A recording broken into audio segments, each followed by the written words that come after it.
नारायण वासुदेव श्री कृष्ण गोविंद हरे मुरारी।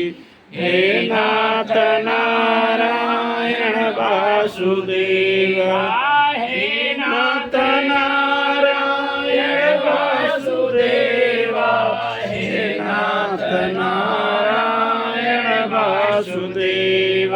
श्री कृष्ण गोविंद हरे मुरारी।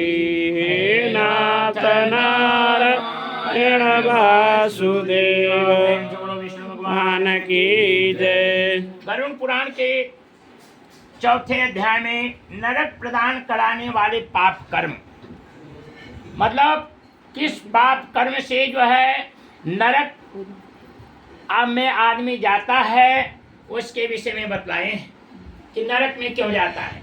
पुण्यात्मा और पापात्मा। पुण्यात्मा नरक में नहीं जाता है, कौन जाता है? तो पापात्मा जाता है। जो पाप कर्म करता है वही नरकगामी होता है। निचोड़ तो बतला दिए ना, अष्टादीश पुराणेश व्यासस्य वचनम द्वयम, परोपकाराय पुण्याय पापाय परपीडनम। परोपकार उपकार से बढ़कर के कोई जो है पुण्य नहीं है, पापाय परपीडनम, दूसरे को सताने से बढ़कर कोई पाप नहीं है। तो पापात्मा व्यक्ति कैसे नरक में जाता है उसका वर्णन जो है चौथे अध्याय में बताए। गरुड़ जी कहते हैं, हे केशव, किन पापों के कारण पापी मनुष्य यमलोक के मार्ग में जाता है और किन पापों से बैतरणी नदी में गिरता है तथा किन पापों के कारण नरक में जाता है, वह सब कुछ हमको बतलाइए।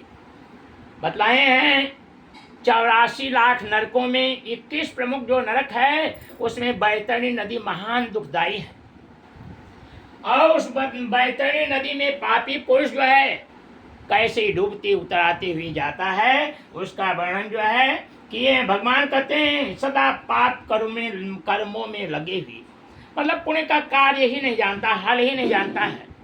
सदा हमेशा पाप कर्म में जो लगा रहता है, शुभ कर्म से विमुख है प्राणी जो है एक नरक से दूसरे नरक में जाता है। मतलब गलती अगर करेगा, कहेगा ये सब कुछ नहीं है, पूजा पाठ कुछ नहीं है, धर्म का कार्य कुछ नहीं है, सब बेकार है, तो ऐसा आदमी क्या होता है? नरकगामी होता है। अरे भाई, अपने तो कर ही नहीं रहे हो धर्म का कार्य, दूसरे को भी जो है संशय की स्थिति में बना करके रखे हो। तो बताएं कि ऐसा आदमी जो है एक नरक से दूसरे नरक में जाता है। और परोपकार करने वाला, उपकार करने वाला जो है नरक में नहीं जाता है। वृक्ष कवों ने फल बखे, नदी ने संचय नीर, पर मारथ के कारण साधु धरा शरीर। दूसरे के उपकार के लिए जो है सज्जन व्यक्ति जो है अपने शरीर को धारण किया करता है। वृक्ष कभी फल नहीं खाता है, नदी कभी जल नहीं पीती है, वो दूसरे के कार्य के लिए मतलब कि जो है तत्पर रहती है। तो बताए हैं कि वैसा आदमी जो भ्रम में डालता है वह एक नरक से दूसरे नरक में जाता है। मतलब नहीं मानेगा भगवान को ना, मतलब यह सब बांटना। अरे भाई, जो बांटेगा वही बटोरता है। दान पुण्य करना जो मना करता है वह एक नरक से दूसरे नरक में जाता है।